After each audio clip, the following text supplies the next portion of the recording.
Welcome to question answer channel. आज हम class 10th history का जो चैप्टर नंबर 1 है the rise of nationalism in Europe, इसके 50 एमसीक्यू करेंगे। और अगर आपने अपने एग्जाम से पहले ये 50 एमसीक्यू कर लिए तो तुम्हारा एक भी नंबर नहीं कटेगा, इस बात का वादा है। ठीक है। Question number 1, in which year French artist Frederic prepared a series of 4 prints. किस साल में जो फ्रेंच आर्टिस्ट थे फ्रेडरिक, उन्होंने 4 प्रिंट्स बनाए थे और उन्होंने विजुअलाइज किया था his dream of a world. So right answer है, ये क्वेश्चन बहुत ज्यादा पूछा जाता है 1848 में, याद रखना। Next, in which century nationalism emerged as a force of which brought changes in political. कौन सी सेंचुरी में नेशनलिज्म सबसे ज्यादा निकल के आया। नेशनलिज्म का मतलब होता है अपने देश से प्यार, अपने देश के लिए सम्मान, अपनी कल्चर के लिए, अपने लैंग्वेज के लिए। ये निकल के आया 19th सेंचुरी में। First time clear expression of nationalism came with, जो एक्सप्रेशन थे नेशनलिज्म के वो कौन सी रिवॉल्यूशन में सामने आए। सबसे पहले फ्रेंच रिवॉल्यूशन, इसीलिए फ्रेंच रिवॉल्यूशन को सबसे ज्यादा इंपॉर्टेंट माना गया है। फ्रेंच रिवॉल्यूशन टुक प्लेस इन, ये आपने 9th में पढ़ी थी, है ना। कब हुई थी? 1789 में। Who had destroyed democracy in France, जो फ्रांस की डेमोक्रेसी थी उसको डिस्ट्रॉय किसने कर दिया था? नेपोलियन ने। और नेपोलियन फिर से क्या ले आया था? Monarchy rule. मोनार्की रूल क्या होता है? जिसमें केवल राजा ने जो कह दिया वही बात मानी जाएगी। Civil code was introduced in, जो सिविल कोड है वो 1804 में, और सिविल कोड को लाया कौन था? Napoleon. Civil code was introduced by Napoleon. आपको बताना है ट्रू या फॉल्स। बिल्कुल सही बात है, नेपोलियन लाया था सिविल कोड को। In which year Napoleon was defeated, किस ईयर में नेपोलियन की हार हुई? 1815 में, 1815 में। Treaty of Vienna took place in, treaty of Vienna होता है संधि। जैसे जाहिर सी बात है, जो राजा हार गया उसे जीते हुए राजा के सामने घुटने टेकने पड़ेंगे, उसकी बात माननी पड़ेगी। तो जब नेपोलियन हार गया तो अब ट्रीटी ऑफ वीना साइन करनी पड़ी थी। ठीक है, 1815 में।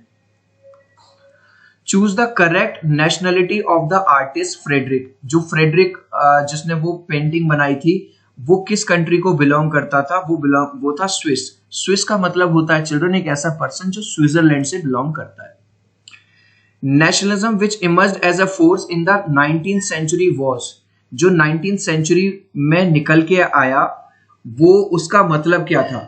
Strong devotion for one's own country and it's historic and culture, यानी कि उसका मतलब था नेशनलिज्म का अपने कंट्री से प्यार, अपने कल्चर से प्यार, अपने देश के मतलब हर चीज से लगाव। एक pick out the correct definition to define the term plebiscite. So plebiscite क्या है? Is a direct vote by which all the citizens of a region are asked to accept or reject a proposal. Which of the following countries did not attend the congress of Vienna, इनमें से कौन से country ने जो कांग्रेस एक सभा हुई थी वीना में वो अटेंड नहीं करी थी? स्विट्जरलैंड ने। The great revolution which gave the clear idea of nationalism with core words liberty, equality और फ्रेटर्निटी। सबसे पहली बार जो रिवॉल्यूशन का आइडिया है वो कहां से निकल के आया? फ्रेंच रिवॉल्यूशन से। देखो बार बार मैं बता रहा हूं French revolution. The civil code 1804 in France is usually known as, कौन लेके आया था? नेपोलियन, तो इसीलिए नाम भी पड़ गया Napoleon code. The Napoleon code was exported to which of the following regions, कहां कहां पे एक्सपोर्ट किया गया? वहां पे एक्सपोर्ट किया गया जहां पे फ्रेंच का कंट्रोल था, क्योंकि नेपोलियन ने उस पर कब्जा कर लिया था। The liberal nationalism stands for, जो लिबरल नेशनलिज्म है वो क्या, उसका मतलब क्या है? Freedom for the individual. Her individual को बिल्कुल फ्री होना चाहिए, चाहे वो काला हो, गोरा हो, अमीर हो, गरीब हो। इक्वालिटी बिफोर द लॉ, और सब लोग कानून के सामने बराबर होना चाहिए, चाहे वो अमीर हो चाहे वो गरीब हो। Who among the following form the secret society young Italy. देखो ये क्वेश्चन बहुत बार पूछा जाता है। जब भी यंग इटली का नाम आएगा चिल्ड्रन सीक्रेट सोसाइटी में तो याद रखना गिस्सिपी मजानी। ठीक है। The term universal suffrage means, universal suffrage का मतलब है the right to vote for all adults. जो भी इंसान एडल्ट है यानी 18+ है उसको सबको वोट करने का अधिकार है, चाहे वो काला हो, गोरा हो, अमीर हो, गरीब हो, छोटी जात का हो, बड़ी जात का हो, कुछ भी हो। The treaty of recognise Greece as an independent nation कब हुई थी? क्या उसे कहते हैं? Constantinople 1832। Who said when France sneezes the rest of the Europe catches cold? ये वाली बात किसने कही थी? जब फ्रांस छींकता है तो सारे यूरोप के कंट्री को ठंड लग जाती है। ये वाली बात कही थी ड्यूक ने। Who played the leading role in the unification of Germany? Germany की, देखो इटली के, जब भी इटली का नाम आएगा तो गिस्सिपी मजानी, और जब जर्मनी का नाम आएगा तो याद रखना Otto von Bismarck. 3 wars over 7 years with Austria, Denmark and Germany and France ended in, और जब ये जो वॉर चल रहे थे इसमें विक्ट्री किसकी हुई? Prussian victory. Who was proclaimed the Emperor of Germany in 1871? जो 1871 में जो वो निकल के आया एम्परर, वो कौन निकल के आया था? वो था Kaiser William first of Prussia. ठीक है, प्रूशिया की जीत हुई थी। Next, who became the king United Italy in 1861? 1861 में कौन बना था? Victor Emmanuel second. Who was responsible for the unification of Germany? ये हमने ऑलरेडी कर लिया, Bismarck. The allegory of the German nation who wears a crown? वो जो एलेगरी दी जाती है, एक टोकन दिया जाता है, उसे क्या बोलते हैं? Germania. A large part of Balkan region was under the control of, जो बैल्कन रीजन का जो लार्ज पार्ट था वो किसके कंट्रोल में था? ओटोमन एम्पायर के। When did French Revolution start? 1789. What was the political situation in France at that time? उस टाइम पे फ्रांस के में क्या कंडीशन चल रही थी? एब्सोल्यूट मोनार्की, मतलब केवल एक राजा होता था, जो राजा ने बात कह दी वही सही है। What emphasized the notion of a united community enjoying equal rights under a constitution? ये वाली बात कहाँ से निकल के आई कि यार एक ऐसी कम्युनिटी बनी चाहिए जहां सबको बराबर अधिकार मिले। ये ला पैट्री एंड द ले सिटीजन, ठीक है, जो सिटीजन थे उन्होंने दी। How many colours did the French flag है? जो फ्रांस का लिए वो बनाया गया झंडा, उसमें फ्लैग में कितने कलर थे? 3 कलर थे, try colour. Whom was the state general elected? जो स्टेट जनरल होते थे उसे कौन सिलेक्ट करता था? Active citizen. What was the new name of the state general? State general का नया नाम क्या पड़ गया था? National assembly. What actions were taken in the name of nation? Nation के नाम पे कौन कौन से एक्शन लिए गए?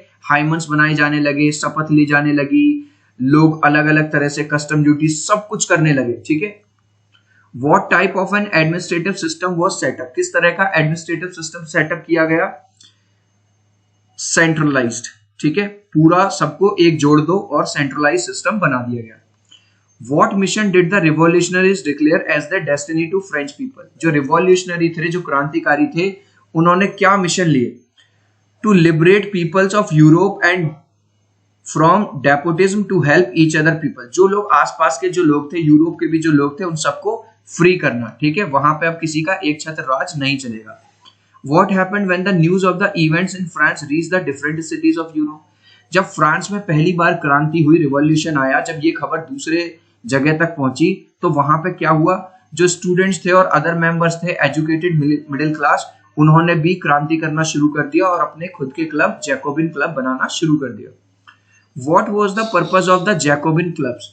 जैकोबिन क्लब का पर्पस क्या था? टू होल्ड एक्टिविटीज एंड बार बार एक्टिविटीज कराना, कैंपेन्स कराना, अपने लोगों को जागरूक करना। What was the result of the activities and campaigns held at Jacobin clubs?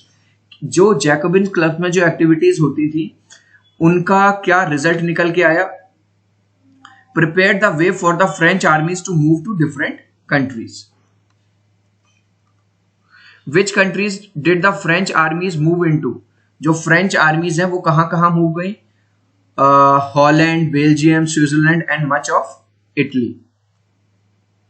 What idea the French armies carry abroad through the revolutionary wars? जो फ्रेंच आर्मीज हैं जब वो बाहर गई तो वो क्या आइडिया लेके गई? नेशनलिज्म, अपने देश से प्यार, अपने कल्चर से प्यार, अपनी लैंग्वेज से प्यार। What did Napoleon do in the territory that was under his control? जो टेरिटरी, जो जगह नेपोलियन के अंडर में आती थी, उसने वहां पे क्या किया?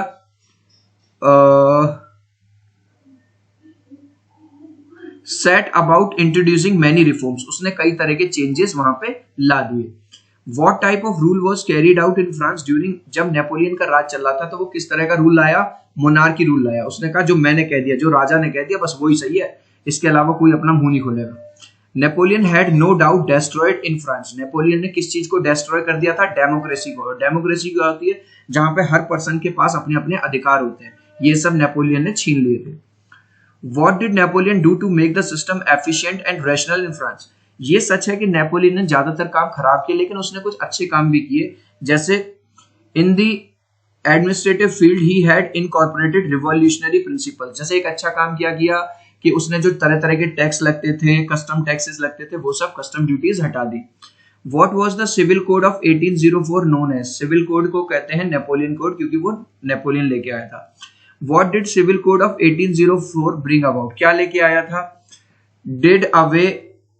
Did away all the privileges based on birth, established equality before the law, and secured the right to property.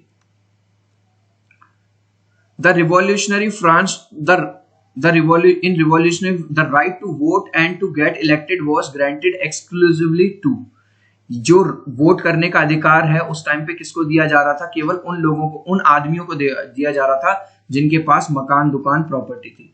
और ये लास्ट क्वेश्चन है, इसका आंसर तुम मुझे दोगे कमेंट सेक्शन में।